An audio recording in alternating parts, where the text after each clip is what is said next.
ஸ்ரீ தேவி பாகவதம் 234 பகுதி. துளசியும் சங்கச்சூடனும் சந்தித்தல். துளசி தேவி பஞ்சனையில் படுத்துறங்கிய போது சங்கச்சூடன் கனவில் வந்து காம இன்பங்களை கொடுத்தான். அதனால் பெருந்துன்பப்பட்ட துளசி நந்தவனத்திற்கு வந்தாள். அங்கு நாராயணரின் அருளால் மன்மதனை போன்ற அழகுடைய சங்கச்சூடனை கண்டாள். கண்டதும் அவளுக்கு நாராயணன் கூறியவை நினைவுக்கு வந்தது. சங்கச்சூடன் அவளின் அருகில் வந்து அவளது அழகில் மெய்மறந்து நின்றான். பின்பு, அழகான பெண்ணே, நீ யார்?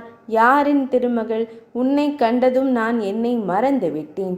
பூர்வத்தில் நாம் இணைந்து வாழ்ந்தோம் போல தெரிகிறது என்றான். அன்பரே, நான் தர்மத்வஜனின் புதல்வி துளசி, காட்டில் தவம் செய்கிறேன் என்றாள். பெண்ணே, நான் பிரம்மதேவனின் கட்டளைப்படி இங்கே வந்தேன். உன்னை திருமணம் செய்யும்படி அவர் எனக்கு கட்டளையிட்டிருக்கிறார். நான் மனு வம்சத்தில் பிறந்தவன். எனது பெயர் சங்கச்சூடன் என்றான். அப்போது பிரம்மதேவர் அங்கு தோன்றி, சங்கச்சூடனே, நீ இவளை காந்தர்வ விவாகத்தால் கரம் பற்றிக்கொள் என்று கூறிவிட்டு துளசியை நோக்கி, பதிவிரதையே, ஆடவருள் மிகச் சிறந்தவனும் ஒப்பு உயர்வில்லாதவனுமான இந்த ஆடவனை திருமணம் செய்து கொள். பின் நீ ஸ்ரீகிருஷ்ணரை அடைவாய்.